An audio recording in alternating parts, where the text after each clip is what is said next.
আজকে কিছু ভারতের অভয়ারণ্য ও জাতীয় উদ্যানের নাম লিখেছি এবং সেগুলো ভারতের কোথায় অবস্থিত সেটা লিখেছি। তোমরা একটু ভালো করে দেখো, আমি বলছি এক এক করে। সেটা হচ্ছে জলদাপাড়া অভয়ারণ্য, জলপাইগুড়ি, পশ্চিমবঙ্গ, অর্থাৎ পশ্চিমবঙ্গের জলপাইগুড়িতে অবস্থিত। কাজিরাঙা জাতীয় উদ্যান কোথায় অবস্থিত?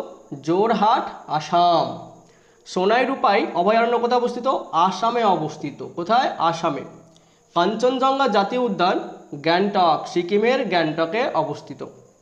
ঘানা পাখিরালয় অভয়ারণ্য ভরতপুর, রাজস্থানের ভরতপুরে অবস্থিত।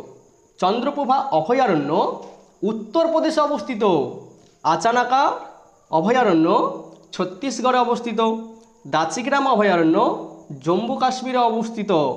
গৌতম বুদ্ধ অভয়ারণ্য বিহারে অবস্থিত। আর মালাবার অভয়ারণ্য কেরলে অবস্থিত। বুঝতে পেরেছো? এইটা একটা